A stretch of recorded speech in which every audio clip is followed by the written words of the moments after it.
This video discusses real-life cases involving the disappearance and deaths of children. Viewer discretion is advised. This video is intended for educational and documentary purposes only.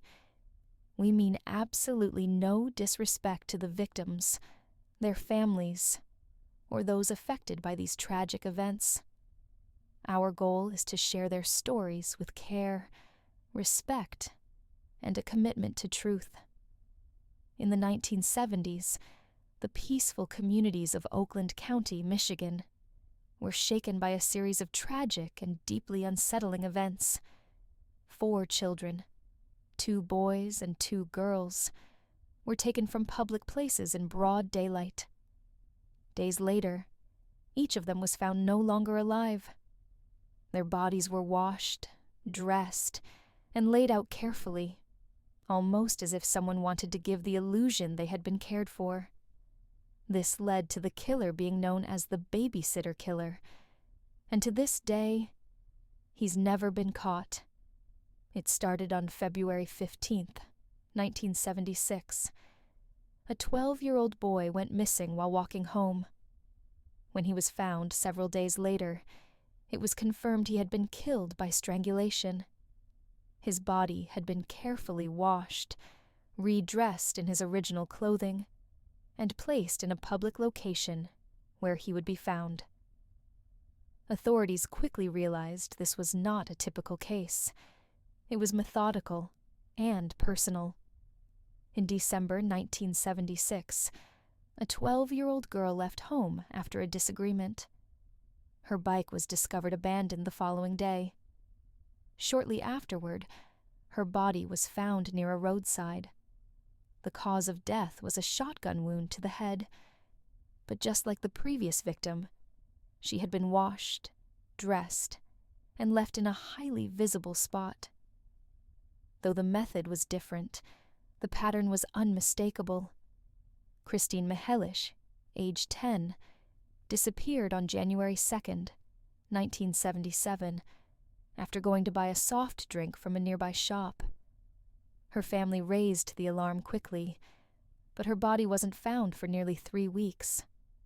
When she was discovered, it was determined that she had been smothered. As with the others, she had been kept for several days, and her body had been carefully cleaned and redressed before being placed outdoors in the snow. The final known victim was Timothy King, an 11-year-old boy who vanished on March 16th, 1977, after going to rent a skateboard and buy candy. Witnesses saw him speaking with a man near a parked blue car. Several days later, his body was found in a ditch beside a quiet road. Like the others, he had been kept for several days. The cause of death was suffocation.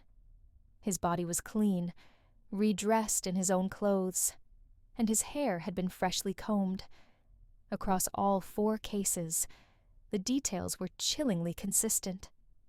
The children were taken from familiar places, held for a period of time, and then returned to be found, clean, dressed, and respectfully placed.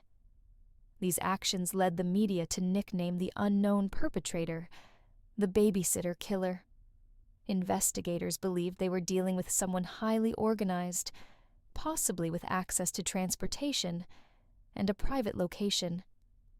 Despite hundreds of leads and public appeals, no one was ever charged. One man of interest was Christopher Bush, who came from a wealthy background and had a known history involving inappropriate behavior with minors. He was questioned by police, but was not charged in connection to the Oakland County cases. Shortly afterward, he was found dead in his home, in what was officially ruled a suicide. His bedroom contained drawings that some found disturbing, and a firearm in the home matched the one used in one of the killings. Still, no formal link was made, and many questions remain unanswered. Years later, DNA was re-examined, and hairs found on the victims were tested.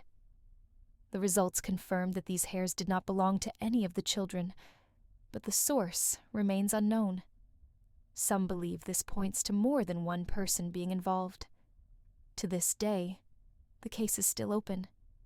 The victims, Mark Stebbins, Jill Robinson, Christine Mehelich, and Timothy King, have never been forgotten by their families or by the communities that were forever changed by their loss. Over 40 years later, the person or people responsible have never been brought to justice.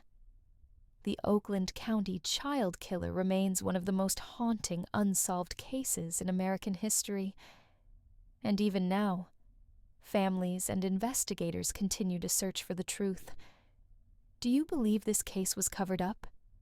Or has the killer simply slipped through the cracks of time? Thank you for watching, and for taking the time to learn about this devastating case. Don't forget to like, subscribe, and turn on the notification bell so you never miss a story. In the next video, we'll be looking at another case that's left a lasting impact. Until then, take care, stay safe, and always remember the victims.